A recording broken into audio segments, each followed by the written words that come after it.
Halo Jenar, jumpa lagi di channel saya, channel Desain. Di video kali ini saya tidak akan share tutorial, melainkan saya akan coba menjawab pertanyaan dari teman-teman desainer yang bertanya kenapa logo-logo mereka ini sering ditolak ya. Oke, simak terus video ini sampai selesai dan tonton sampai habis.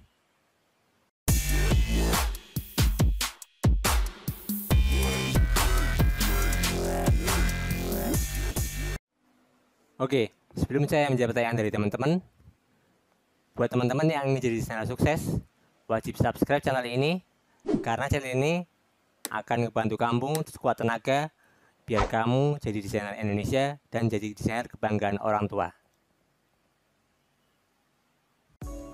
Oke teman-teman, di sini saya akan coba menjawab pertanyaan dari teman-teman ya yang bertanya kepada saya kenapa logo mereka selalu ditolak dan gagal dijual di logo ground ya.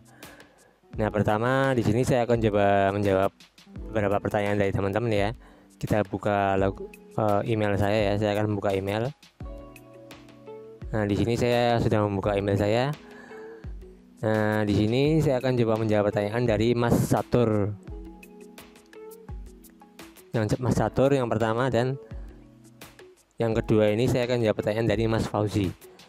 Di sini saya akan jawab pertanyaan dari Mas Catur dulu ya. Kita klik ini pertanyaannya.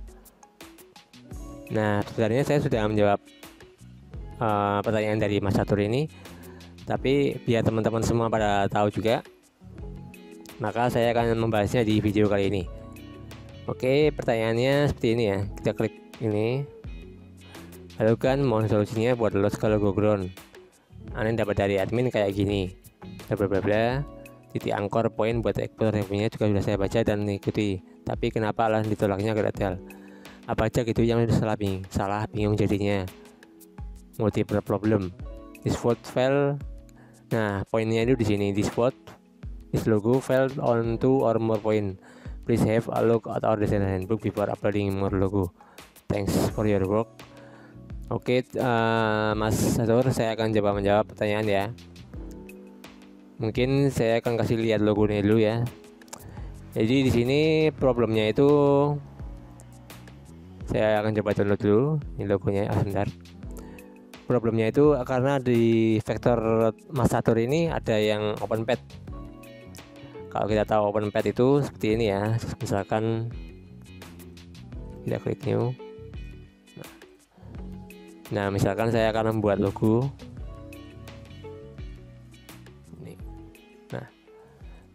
Ini close pad ya, ini lingkaran penuh. Nah, kalau open pad itu seperti ini.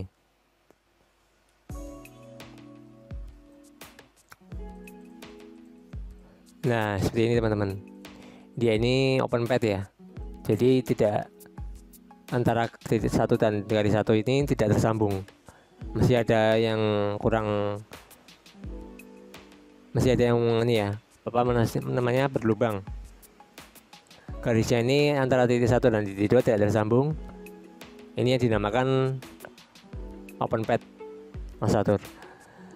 Jadi poinnya di sini kita bisa simpulkan ya, di sini sebaiknya Mas Catur cek dulu, vektornya, vektor logonya apakah ada yang open pad atau enggak.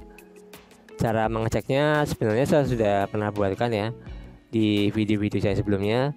Teman-teman bisa cek di playlistnya. Nah, di sini saya coba kasih tahu ya bagaimana cara mengecek open pad. Pertama-tama teman-teman klik objeknya dulu seperti ini. Kemudian Windows, dokumen info. Nah, di sini ada keterangannya ya. Dokumen info plus atribut. Teman-teman pilih yang dokumen info, kemudian klik objek. Ini sudah tercentang kebetulan. Nah, di sini ada keterangannya nih, pad 1 open, 0 close. Jadi ada satu garis yang masih terbuka dan tidak tersambung. Ini namanya open pad. Nah, kalau misalkan teman-teman mau menyambungkan antara garis yang terputus ini, caranya cukup mudah dan sederhana. Teman-teman tinggal klik di bagian Pathfinder ya. Ini saya sudah terbuka Pathfindernya. Ini Windows Pathfinder, teman-teman. Oke, kemudian kita klik Unite. Nah, maka dia akan tersambung. Dan di sini keterangannya opennya sudah 0. atau sudah tidak ada open pad lagi. Jadi itu saja Mas Catur yang wajib Mas Catur cermati ya di desain teman-teman. Oke, kalau kita lihat logonya, nah dia Mas Catur ini kemarin saya suruh mengirimkan contoh logonya, gimana sih kok bisa ditolak gitu. Nah di sini kebetulan Mas Catur sudah mengirimkan logonya ya teman Mas ya. Oke, ini logonya seperti ini. Kepala kerbau atau banteng ya? Kepala kerbau kayaknya. Kepala kerbau ya, di sini ada logo lagi satu kecil di pojokan atas warna hitam. Kalau bisa warnanya jangan gradasi Mas, jangan gradasi seperti ini, melainkan warnanya solid aja. Warnanya solid dan cukup satu atau dua warna saja, karena ciri-ciri logo yang baik itu adalah warnanya simple, tidak terlalu banyak warna, dan warnanya itu tidak lebih dari 3 warna. Nah kalau misalkan mau bikin gradasi seperti ini sih nggak masalah ya, tapi usahakan gradasinya itu yang halus dalam artian ini jangan terlalu kasar seperti ini. Kalau ini kan agak kasar ya, maksudnya antara gradasinya dibuat lebih halus lagi dan jangan terlalu kasar. Kalau pinginnya lebih halus lagi, itu ada fasilitas di AI yang namanya ini teman-teman, Mesh Tool. Nah Mesh Tool ini seperti gradasi ya, tapi dia menggabungkan dari warna-warna solid itu jadi satu kesatuan, dinamakan Mesh Fill. Di sini saya tidak akan menjelaskan detail bagaimana cara penggunaan Mesh Fill. Mungkin di kesempatan video lain saya akan coba memberikan tutorial tentang bagaimana cara menggunakan Mesh Fill ya, biar videonya nggak kepanjangan teman-teman. Oke, kita kembali ke email tadi ya. Nah di sini Mas Catur juga menempelkan logo hitam ya di atas background hitam di pojok kanan atas. Ini menurut saya nggak perlu Mas Catur, jadi cukup satu logo saja di tengah, simetris ya, center, dan logo yang di pojok kanan ini tidak perlu dicantumkan. Oke, poinnya itu saja sih Mas Catur, semoga bisa dipahami ya, dan teman-teman yang nonton video ini juga bisa tahu solusinya ya. Kenapa kalau misalkan teman-teman dapat pesan seperti ini sama seperti apa yang dialami Mas Catur, teman-teman bisa tahu, maksudnya sudah punya gambaran bagaimana cara mengatasinya. Oke, kita lanjut ke email yang kedua ya, dari Mas Fauzi. Oke Mas Fauzi, kita klik, ini emailnya dari Mas Fauzi ya, kita klik pesannya. Nah dia dapat email seperti ini, decline logo itself not on standard. In our opinion, the quality of this design is below our minimum quality requirement. Do not take it the wrong way. This is logo ground where blah blah blah blah blah. Spend some time looking logo ground. Yang penting intinya dari pesan ini yaitu logonya masih di bawah standar Mas, masih di bawah standar dan belum memenuhi dari kriteria logo ground. Nah kalau bisa sebelum Mas membuat logo atau submit logo di logo ground, pastikan Mas sudah membaca handbook yang ada di bagian bawah logo ground ya. Dan kalau saya perhatikan logo-logo di logo ground sih simpel-simpel ya, nggak terlalu rumit, dan warnanya juga tidak terlalu banyak. Jadi pastikan logo Mas ini unik dan beda dari yang lain. Ini misalkan ya, ini saya buka logo ground misalkan. Ini agak lama.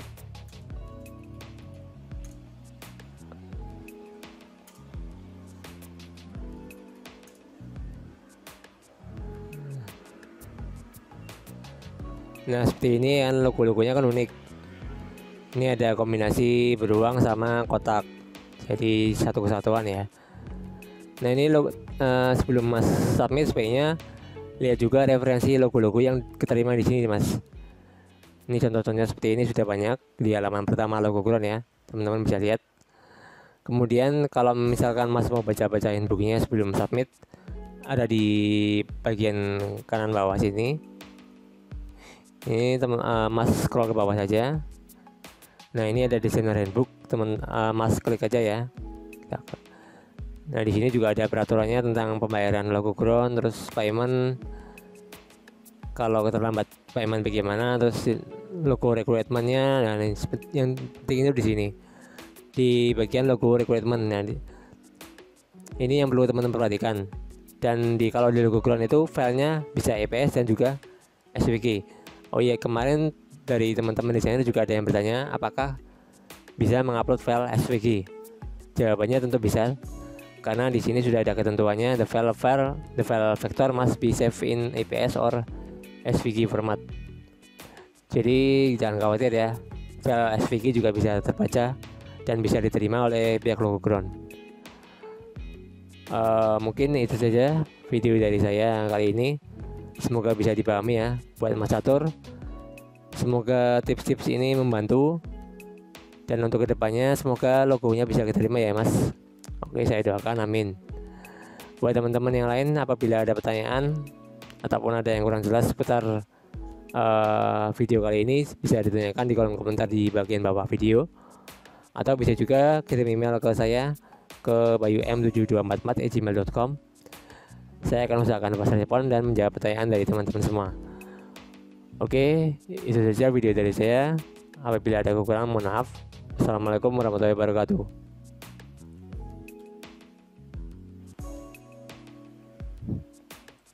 Halo desainer, jumpa lagi di channel saya, channel Bayu Desain.